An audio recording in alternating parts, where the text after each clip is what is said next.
우리 교회는 지금 벌써 몇 주째 소망에 대한 이야기를 하고 있습니다. 여러분, 말씀 속에서 계속 소망에 대한 이야기 하니까 좋죠? 네. 어떤 집사님이 우리 교회 떠나신 분인데요. 이제 딴 곳으로 가신 분인데, 그러셨다 그러대요. 우리 교회 홈페이지에 들어오셔서 이제 설교를 한 번씩 들으시나 봐요. 김 목사가 바뀌었다. 네. 뭐 하여튼 좋은 이유는 뻔합니다. 김 목사가 설교에서 뭐라 그러지 않아서 좋다는 경우들도 있고요. 또 듣기 좋은 말, 위로가 되는 말만 하니까 좋다는 분들도 좀 있고요. 핵심은 그런 거죠. 이러나 저러나 듣기 싫은 말 안 듣고 귀에 좋은 소리 들으니까 좋다. 뭐 이런 것 같습니다. 그렇죠? 네. 여러분 아시다시피 얼마나 가겠습니까? 그렇죠? 제가 이 본문을 보니까 이제 얼마 안 남았어요. 마음껏 즐기십시오. 네. 제가 뭐 하고 싶어서 하는 것도 아니고 본문대로 하기 때문에요. 네. 근데 여러분 한번 이렇게 생각해 보죠. 소망이 듣기는 좋아요. 그래서 막 어떨 때는 위로도 받은 것 같고 또 은혜도 되는 것 같은데 교회 문을 나서는 동안 이 소망이 내게 아무런 힘이 안 되는 거 아세요, 여러분? 소망이 경험이 안 되는 거예요. 좋은 것 같았는데도. 혹시 여러분들 그런 상황은 아닌가 모르겠습니다. 왜 그럴까요? 분명히 좋았는데 내 삶 속에 아무런 영향도 힘도 안 된다.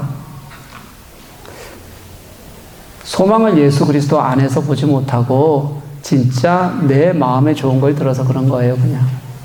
그러면 변화가 없습니다. 소망이 기쁘지가 않은 거예요. 들을 순간만 좋은 거죠. 오늘도 소망의 이유인데요. 이렇게 생각하면서 한번 들어보셨으면 좋겠어요. 나는 듣기 좋은 말만 듣고 있나? 아니면 진짜 그 소망을 내 삶에서 경험하려고 그렇게 주님과 함께 동행하면서 그러면서 내가 좀 듣고 있나? 한번 좀 돌아보는 시간이 됐으면 좋겠어요. 왜냐하면 오늘 말씀이 좀 더 깊이 내 삶 속에서 반응하는 소망에 관한 이야기거든요. 조금 쉽게 말하면 뭐냐면 소망을 들은 사람들이 어떻게 반응하는가에 관한 말씀이라고 생각해도 괜찮을 것 같아요. 그런 마음으로 한번 들었으면 좋겠습니다. 그럼 소망을 아는 사람들은 어떻게 반응할까? 6절 말씀에서 같이 한번 시작해 볼게요. 같이 한번 읽을게요. 읽습니다. 시작. 그러므로 너희가 이제 여러 가지 시험으로 말미암아 잠깐 근심하지 않을 수 없으나 오히려 크게 기뻐하는도다. 아멘. 여러분 여기 기뻐한다는 단어 나오잖아요. 8절 마지막 뒤에도 이 기뻐한다는 말이 나와요.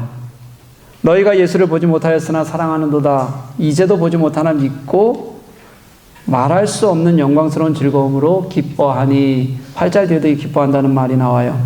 오늘 제가 이 구조를 먼저 좀 설명하려고 합니다. 좀 잘 들어보십시오. 오늘 구조가 이래요. 6절은요 원래 원문대로라면 이렇게 기록이 되어져 있습니다. 그러므로 너희가 한 다음에요. 맨 뒷문장을 앞으로 가져와야 돼요. 그러니까 어떻게 돼요? 오히려 크게 기뻐하는도다. 이게 문장이 앞에 오는 거예요. 이거.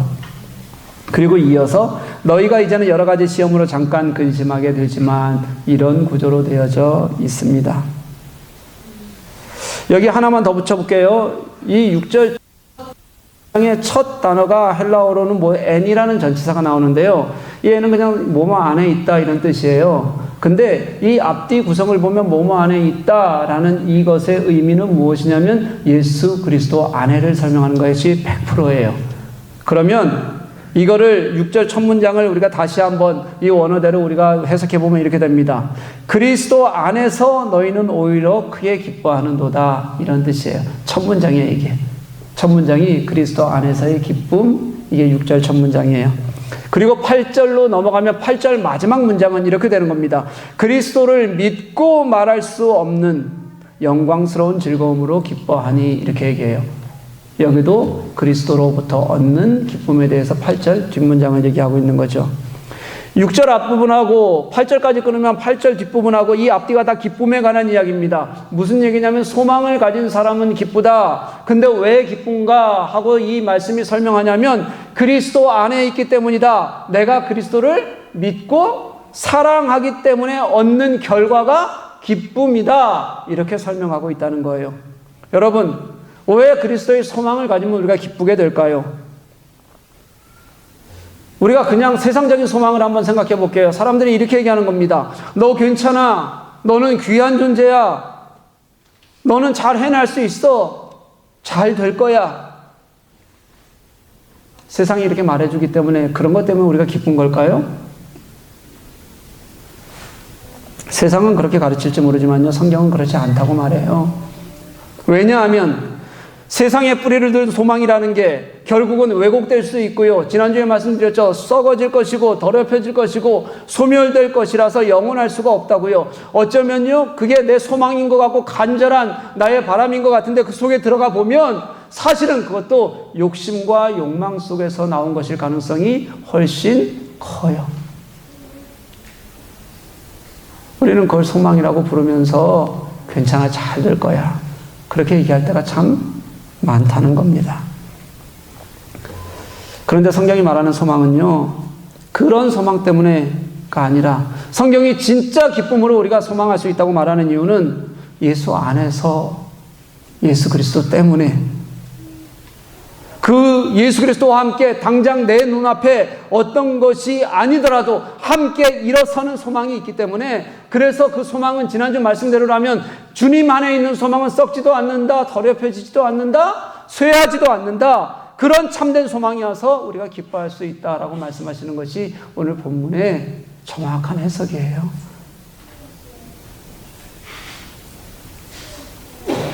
여러분, 소망의 이유가요, 아, 너 괜찮아 라고 얘기해 줘서 내 감정에 있는 거라면 그 소망은 내일이면 또 무너집니다. 소망의 이유는 감정에 있는 것이 아니라 예수께 있어야 우리가 진짜 기뻐할 수 있고 진짜 설 수 있는 거예요.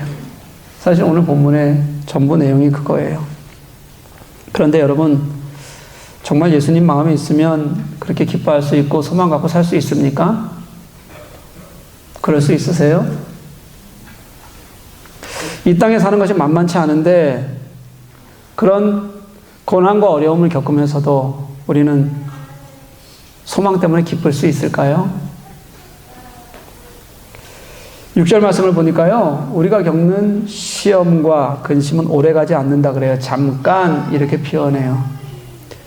우리가 여러 가지 시험으로 인해서 근심하게 되지만 이것은 잠깐 지나가게 될 것이다 이렇게 말하는 겁니다. 여러분, 근데 그때 상황을 알면요, 그렇게 말할 일이 아니에요. 그때 상황 한번 볼까요?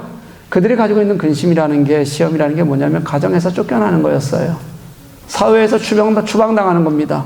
예수 믿다가 잡히면 매 맞고 감옥 가고 때로는 죽음 당하기까지의 그런 고난을 얘기합니다. 당시 그 고난을 당하는 사람들이 아, 이 고난은 잠깐 지나가고 말 거야 라고 생각하는 사람은 한 사람도 없었을 겁니다. 그럼에도 불구하고 베드로는 그렇게 얘기하는 겁니다. 기뻐할 수 있다. 이것은 잠깐 지나갈 것이기 때문에 그래서 기뻐한다. 이게 말이 안 되잖아요. 환경을 보면. 베드로가 말하는 이 잠깐은 도대체 무슨 뜻입니까? 그러면 요즘 코로나 바이러스가 한창이잖아요. 지금 우리는 동양인이라는 이유 때문에 많은 불편한 시선을 당합니다. 때로는 아주 적대적인 태도를, 시선과 태도를 함께 경험할 때가 이미 있습니다. 자가용 타고 회사 왔다 갔다 하시는 분들은 잘 몰라요. 더군다나 한국 회사 가시는 분들은 잘 모릅니다. 전철 타고서 어딘가 대중 속으로 들어가는 사람들은 굉장히 쉽게 느끼는 일이에요, 벌써요. 이런 시선 경험하면 기분도 안 좋고 그렇잖아요. 근데 이 정도가 아니라 이미 감염이 수없이 되고 하루에도 수십 명이 죽어가고 있고 하루에도 몇천 명 단위로 감염자가 늘어나는 그 지역 사람들의 공포는 어떨까요? 어떨 것 같아요? 그 지역에 살던 우리 교민 700여 명이 그 공포에서 빠져나와서 탈출을 했어요. 그들이 언제 그 삶의 터전으로 다시 돌아가게 될지 잘 몰라요. 우리는 아직까지도 아주 적은 확률로도 두려워하고 무서워하는데 지금 그 격리시설에 있으면서 그 안에서 누군가는 걸려 있을지도 모른다는 두려움 때문에 옆에 있는 누가 감염되어 있을지도 모르는 두려움 때문에 공포를 느끼고 있는 사람들의 마음은 어떨까요? 그 중에는 아빠의 손 꼭 잡고 놓기 싫어서 꼭 잡은 아이들도 있고요. 창밖에 이게 무슨 일인가 아직도 잘 뭐가 뭔지 모르는 상태에서 어리둥절한 아이들도 있어요. 그런 상황 되면 여러분 기쁠 수 있겠습니까?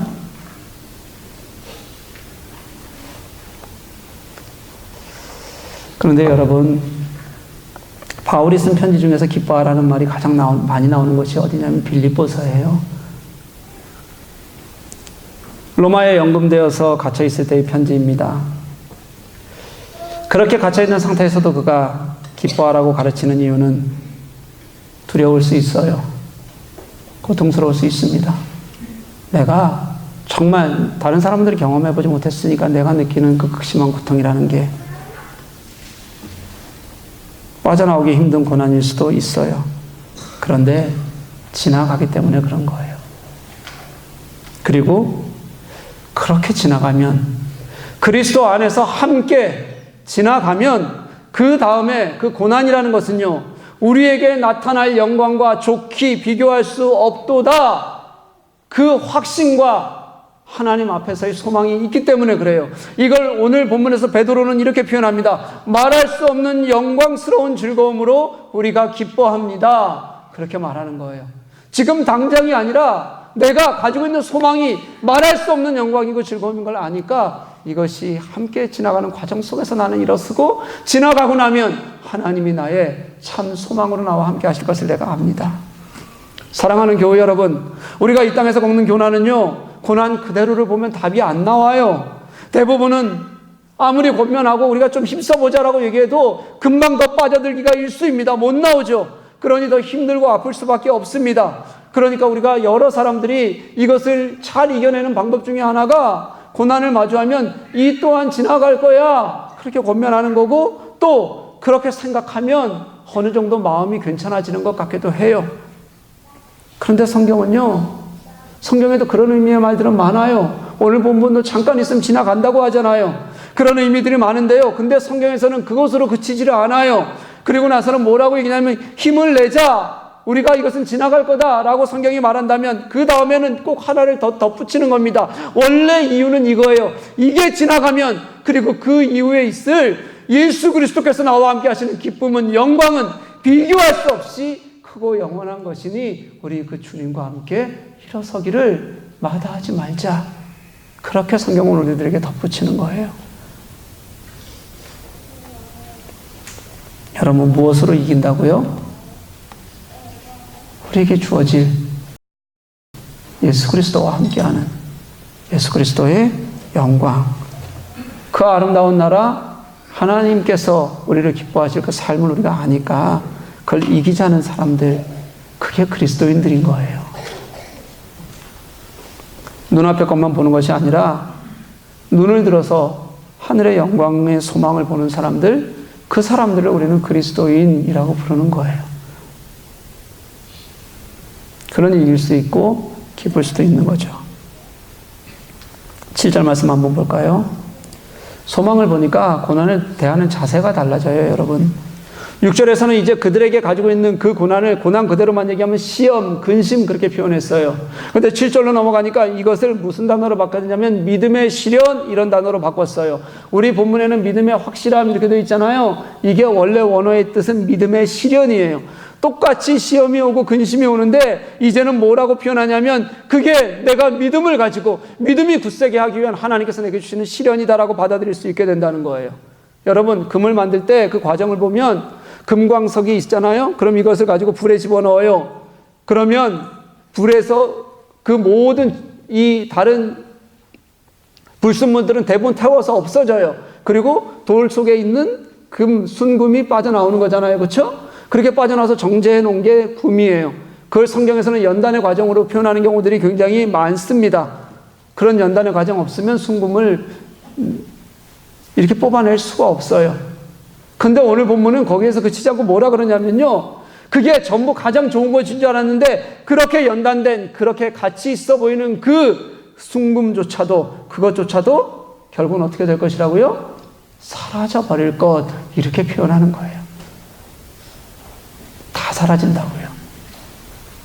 여러분, 우리 무게를 재는 단위의 가장 기준되는 단위가 킬로그램입니다. 이 1kg의 정의가 어떻게 되냐면요. 예전에는 어떻게 했냐면 백금 90% 그리고 이리듐이라는 광물질 10%를 섞어서 원통형의 물질을 만들었어요. 그게 딱 얼마짜리 만들었냐면 1kg. 그래서 모든 1kg는 요걸 기준으로 하는 거예요. 요게 바뀌면 세계가 무게에 혼란이 와요. 그걸 만든 게 이제 1889년이에요. 이제 130년 정도가 지났잖아요. 그러면서 이게 어떻게 보관하냐면 이 원기를, 그걸 원기라 그러는데 또 그 조그만 원기, 이제 1kg짜리 원기에 뚜껑을 닫고 그거 다음에 또 뚜껑을 닫고 그 다음에 또 진공된 상자 안에다가 유리로 된 상자 안에 이렇게 넣어놓는 거예요. 그럼에도 불구하고 130년이 지나니까 100만 분의 1g의 무게가 줄었다는 거예요. 근데 무게는 100만 분의 1만 줄어도 이게 기준이기 때문에 더 낮아지는 걸 계산하기가 어려워지고 커지면 더 문제가 생겨서 이거를 기준으로 삼을 수가 없죠. 그래서 물질로 기준을 삼는 건 불가능한 일이구나. 그래서 작년부터요. 무게의 정량이 혼란이 생기지 않도록 이제는 물체 대신에 SI 상수라는 것을 기반으로 해서 이 킬로그램은요. 플랑크 상수라는 것을 써요. 잘 들어보세요. 빛 에너지하고요 파장 사이의 관계를 설명하는 양자역학의 가장 기본적인 물리 상수예요. 이게 이 플랑크 상수를 찾기 위해서 또 어떤 걸 써야 되냐면요. 물리적 에너지와 전기적 에너지를 비교해서 플랑크 상수를 찾는 장치인 킵을 저울이라는 게 있어요. 그걸 또 사용해서 찾아야 돼요. 그것도 당연히 우리가 눈에 보는 이런 저울은 아니에요. 숫자를 찾아서 숫자로 하는 거예요. 어렵지 않죠? 네. 원래 말하던 건든요. 물체는 어떻게 해놔도 어떻게 된다고요? 사라진다고요. 아무리 단련된 금이라고 할지라도 아무리 잘 보관된 것이라고 할지라도 세상 것은 세상의 가치는 어떻게 돼요? 사라져요. 여러분이 가지고 있는 무엇인가가 여러분의 삶 동안 사라지지 않을 것이라고 자신하는 거 있습니까? 사라져요. 질병 하나에도 이렇게 두려워하고 떠는 우리들인데요. 여러분, 이 세상에 영원히 존재하는 것이 있습니까? 오늘 말씀은 그래서 그것은 지나간다. 대신 우리에게 영원한 구주 되시는 예수 그리스도 그분을 우리의 기쁨으로 삼자, 소망으로 삼자고 얘기하는 거잖아요. 여러분 힘들죠. 고통스럽죠. 근데 내가 나의 죽을 것 같은 고통이지만 이걸 고통으로만 여기는 것이 아니라 이것을 통해서 하나님께서 내가 더 주님을 믿고 소망하는 것이 커질 수 있도록 우리를 붙들고 계신다는 뜻입니다. 그리스도만이 내 참 소망이 되시면 그렇게 된다는 거예요. 기쁨으로 반응할 수 있게 된다는 겁니다. 그래서 예수님만이 그래 그분이 나의 기쁨 되신다, 영광 되신다, 나의 소망 되신다. 왜냐하면 그분은 나를 포기하지 않으시는 하나님이시니까요. 이게 우리의 소망이 되어야 된다고 말하는 거예요. 사랑하는 교회 여러분, 제가 이렇게 귀로 들으세요? 가슴으로 들으세요? 가슴으로 들리세요? 네, 역시 훌륭하십니다. 제가 몇 주 내내 이게 제가 말하는 소망이 형이상학적인 것이 아니고 멀리 있는 죽음 이후의 천국을 얘기하는 것만도 아니다. 지금 내 삶에 살아있는 산소망이어야 된다고 그렇게 말씀드리고 있는데요. 여러분 소망이 사라지세요 진짜? 오늘 제가 한 이야기는 혹시 이론으로 들리지 않으십니까? 하나님이 임재하신다. 하나님의 영광 중에 함께 하신다. 그렇게 말씀하는데 이게 나와의 관계없는 것처럼 그냥 설교니까 설교로 들리는 것 같지는 않으세요? 여러분 혹시? 베드로가 이렇게 말해요. 예수를 너희가 보지 못하였으나 사랑한다. 지금도 너희가 보지 못하지만 믿는다. 그래서 말할 수 없는 영광스러운 즐거움으로 기뻐한다. 소아시아에 이 편지를 받는 사람들이 예수를 본 사람들이 몇 명이나 됐겠어요? 거의 없지 않겠습니까? 그런데 베드로가 그들이 예수를 직접 보지 못했는데도 예수를 사랑하는 것이 진짜라고 말하는 거예요. 예수를 보지 못하지만 그들이 예수를 믿는 게 진심이라고 말하는 거예요. 그들이 당하는 시련이요, 극심한 박해와 고난 속에서도 예수님을 사랑한다. 그게 사도 바울이 보기에는, 베드로가 보기에는 진짜인 거예요, 여러분. 그들에게는 그게 살아있는 거예요.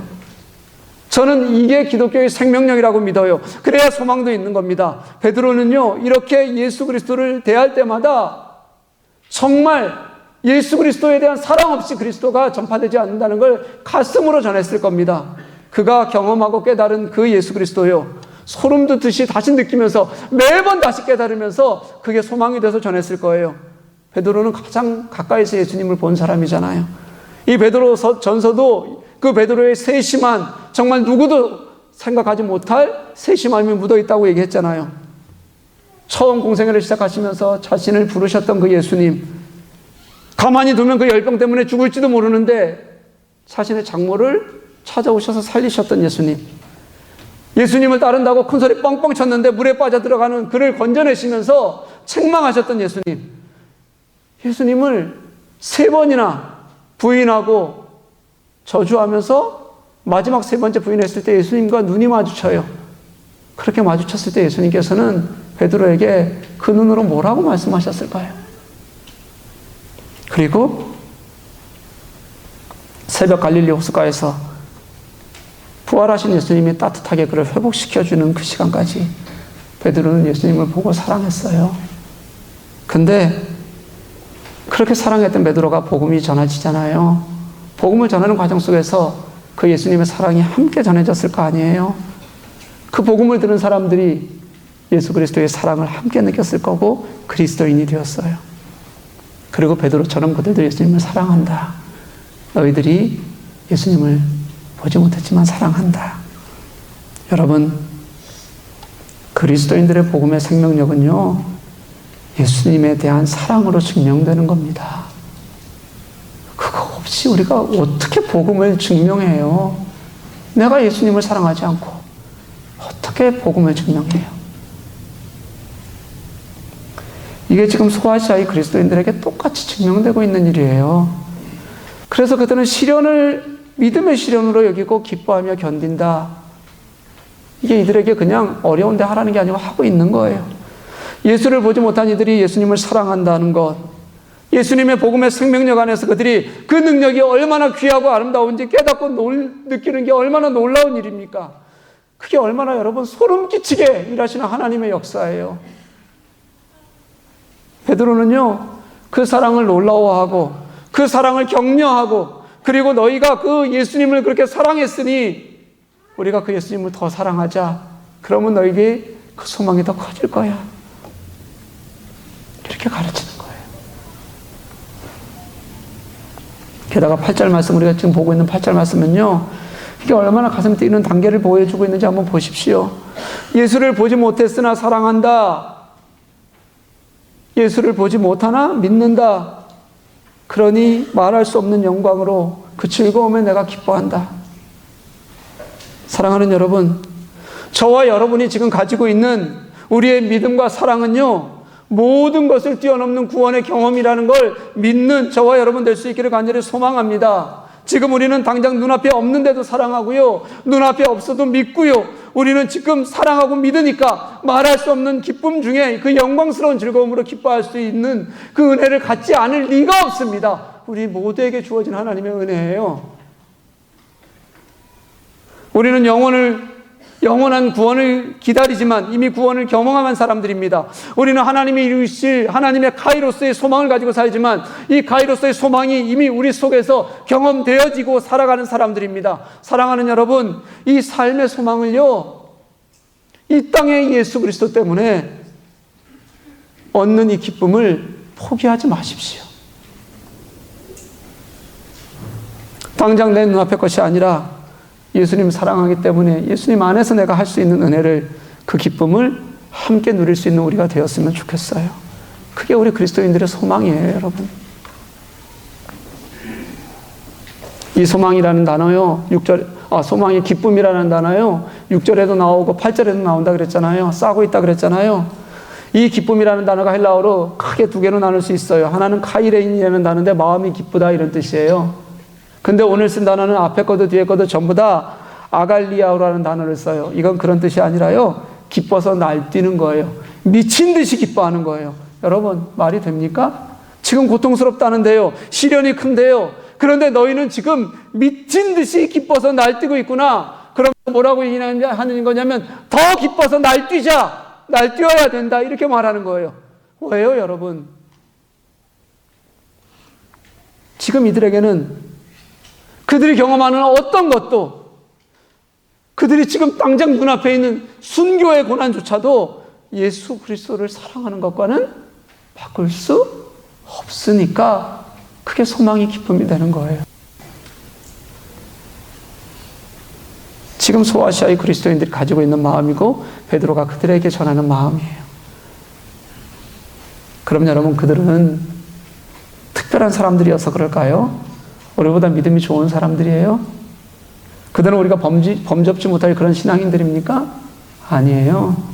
그냥 우리와 동일한 평범한 그리스도인, 예수를 믿는 사람들, 그들이 소아시아 지역에 있는 거예요.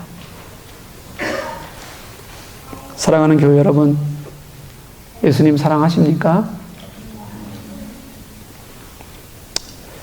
복음이 나를 위한 하나님의 일하심이고 예수께서 죽으시기까지 우리를 구원하신 그 은혜를 여러분 믿습니까? 그 은혜가 내 속에 살아있는 게 소망이에요. 그 은혜가 나를 감동케 하고 결국은 내 어떤 삶에서도, 환경에서도 인도하실 것을 믿는 것이 소망이에요. 당장 내 삶에 어떤 기적을 가져다 주지 않아도 고통마저도 하나님의 은혜 안에 있는 것임을 고백하는 것이 소망입니다.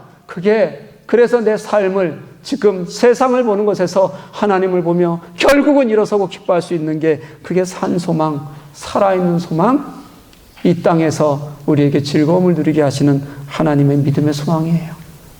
여러분, 그런 은혜를 우리가 모두가 함께 진짜 삶 속에서 누릴 수 있었으면 좋겠습니다. 지금 우리가 어떤 삶의 자리에 있을지라도, 때로는 너무 고통스럽고 죽을 것 같은 넘기 힘든 자리에 있을지라도, 하나님, 저는 오히려 그 자리에서 기뻐 날뛸 수 있습니다. 하나님, 그때가 내가 하나님을 가장 기뻐하는 것입니다. 이게 이론이 아니라 진짜 주님이 내게 있으면, 감동하시면, 당신이 나와 함께 일하시면, 위로하시면, 내 손 잡아 일으키시면, 이끄시면 오늘 내가 그렇게 살 것을 믿습니다. 그렇게 살도록 주님 인도해 주옵소서. 그렇게 예수님으로 함께 소망을 살아가는 그 소망이 오늘 내 삶에 진짜 힘이 되고 능력이 되고 역사가 되고 기쁨이 되는 저와 여러분 될 수 있기를 주님의 이름으로 간절히 축복합니다. 우리 함께 찬양하실게요.